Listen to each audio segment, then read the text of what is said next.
L'Olympique de Marseille est sur tous les fronts, 2 pépites sont déjà arrivées et ce n'est pas terminé. Restez branchés, on en parle tout de suite. Le JT de Foot Mercato avec Uber Eats. Salut les amoureux du ballon rond, ravi de vous retrouver pour un nouveau JT Foot Mercato. Aujourd'hui, on va parler de l'Olympique de Marseille car l'OM met le feu sur le mercato. Ces derniers jours, le club olympien a annoncé les arrivées de Konrad de la Fuente en provenance du FC Barcelone, mais aussi de Gerson en provenance de Flamengo. Mais c'est loin d'être terminé car Longoria et Sampaoli ont des idées à revendre. Au poste de gardien, Pau Lopez est toujours espéré, mais les Phocéens ne veulent pas s'arrêter là et ont pris des renseignements sur Roman Bürki. À 30 ans, le Suisse ne devrait pas continuer l'aventure au Borussia Dortmund, alors l'OM voudrait saisir la bonne affaire pour succéder à Steve Mandanda. Un chèque de 5 millions d'euros pourrait suffire pour le recruter. Mais c'est effectivement en attaque que ça pourrait pas mal bouger. L'OM est tout proche de conclure le dossier menant à Cengiz Ünder.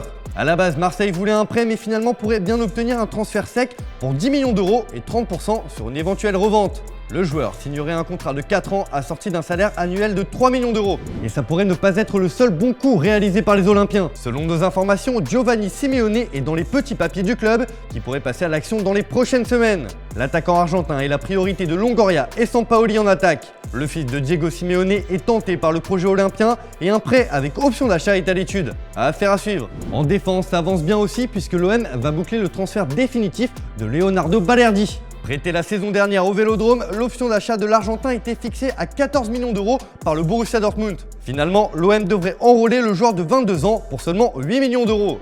Sampaoli, qui apprécie beaucoup le joueur, a obtenu gain de cause dans ce dossier. Dans ce secteur de jeu, Marseille veut également Luan Pérez de Santos.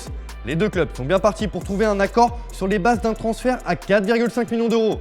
Un contrat de 5 ans attend le Brésilien sur la canebière. L'OM a aussi dans son viseur Matteo Guendouzi, mais n'est pas le seul club à vouloir attirer le Français. On pourrait même assister à une bataille à deux avec Benfica, qui apprécie également le milieu de terrain d'Arsenal. Le club portugais pourrait aussi faire les affaires de l'OM, car Nemanja Radonjic pourrait atterrir là-bas si le Hertha Berlin ne paye pas l'option d'achat de 11,5 millions d'euros pour le Serbe. Dans le sens des départs, on a évoqué hier 4 fins de contrat qui ont quitté le club, mais Kevin Strootman pourrait lui aussi ne pas rester dans la cité phocéenne. Le Néerlandais devrait rejoindre Cagliari sous la forme d'un prêt de 2 saisons. Une bonne nouvelle pour l'OM qui ne souhaite pas le conserver.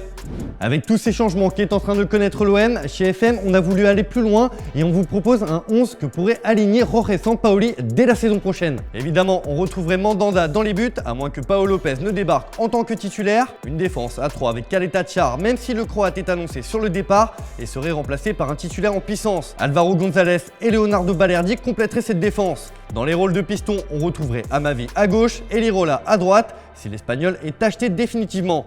Si l'OM recrute Guendouzi, le Français intégrerait le 11 avec à ses côtés Pape Gueye, Rongier ou la nouvelle recrute Gerson. En attaque, Payet devrait être l'un des leaders avec Milik en pointe et pourquoi pas Cengiz Ünder qui est proche de l'OM comme on l'a expliqué. Alors pas mal ce 11 non? Ce qui nous amène à la question du jour, êtes-vous satisfait du recrutement de l'Olympique de Marseille? Comme d'habitude, on attend vos réponses dans les commentaires.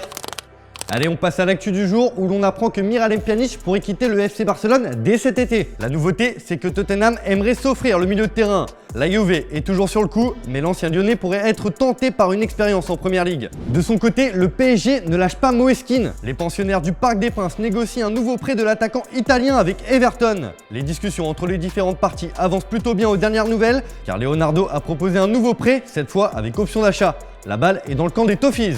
Manchester United est proche de boucler le gros dossier de Jadon Sancho, mais il ne compte pas s'arrêter là. Les Red Devils veulent s'offrir Dominique Calvert-Lewin pour 60 millions d'euros. Le joueur d'Everton a fait forte impression cette saison et les Mancuniens comptent bien sauter sur l'occasion. Enfin, c'est officiel, Vitorino Hilton raccroche les crampons. Après une ultime saison avec Montpellier, le défenseur brésilien de 43 ans a décidé d'arrêter. C'est un monument de la Ligue 1 qui s'en va. On en parlait hier dans les joueurs libres, et bien Juan Mata n'en est plus un. L'Espagnol a prolongé avec Manchester United. Les Red Devils ont annoncé que le milieu de terrain a prolongé son contrat d'1 an, soit jusqu'en 2022. On termine avec l'image du jour où Declan Rice, le joueur de la sélection anglaise, nous fait une petite démonstration de toute sa technique. Et décidément, le joueur de West Ham est très chaud avec un ballon.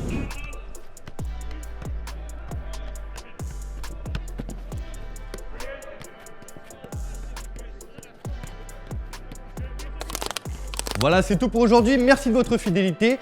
On se retrouve dès ce soir pour un top et flop avec Walid Acharchour. Et moi, je vous souhaite une excellente soirée. À demain. Bye bye. Vas-y, fais tourner. C'était le JT de Foot Mercato avec Uber Eats.